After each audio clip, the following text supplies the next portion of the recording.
Dear friends, we are in the fourth week of Lent. Our continuous journey with our Lord Jesus encourages us to carry our daily crosses with gratitude to Jesus, who was tempted and suffered for us to bring us new life. My God, why have you forsaken me? This cry is the opening line of Psalm 22. It's a cry from the aching heart of Jesus, who was human.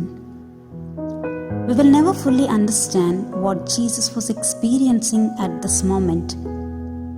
He was suffering alone, felt lonely, and separated from his Father. He is abandoned by everyone, including his apostles, whom he called friends. His only consolation was this prayer, not with lack of faith, but trust in his Father.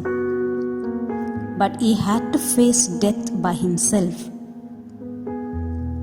Is this not what happens to all of us when we die? We too are alone at the time of our death. Loving people may surround us, may be holding prominent positions, may be rich and experiencing all kinds of comforts. Or maybe we are poor and struggling to meet our basic needs, suffering from incurable disease, forsaken by family members and friends, innocently condemned. We have to die our death by ourselves.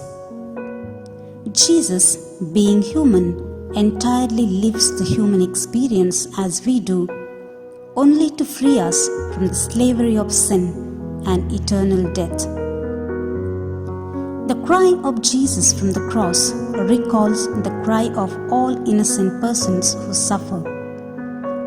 Though suffering is part and parcel of our life, we do not understand the mystery of suffering. Very often, when we are stricken with suffering, we ask, "Why me? Why has God allowed this to happen to me?" If God is all powerful and all loving, then why should His creation suffer? Why is God silent when His people suffer innocently? We have no answers to these questions. But we know when we suffer, God suffers. Yes, though Jesus was innocent, He voluntarily underwent incomprehensible suffering for us. He did that because He loves us. He never left us alone to suffer on this earth. Instead, He accompanied us in our suffering.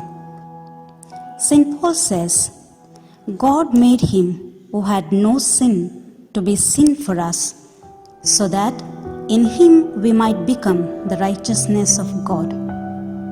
St. Paul's second letter to the Corinthians, chapter 5, verse 21. What can I do when I see people around me suffer? Of course, our words are limited to comfort them, but our physical presence, spiritual companionship, empathic listening, moral support, and sincere prayer helps them to bounce back. Let us pray together. Dear Lord, though I never fully grasped the meaning of your abandonment by the Father, I thank you for what you suffered for me. Thank you for taking my place.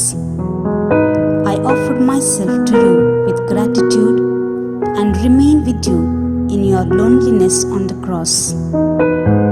I volunteer to extend my hands in offering help and support to those who innocently suffer in ways possible. Teach me the wisdom of the cross.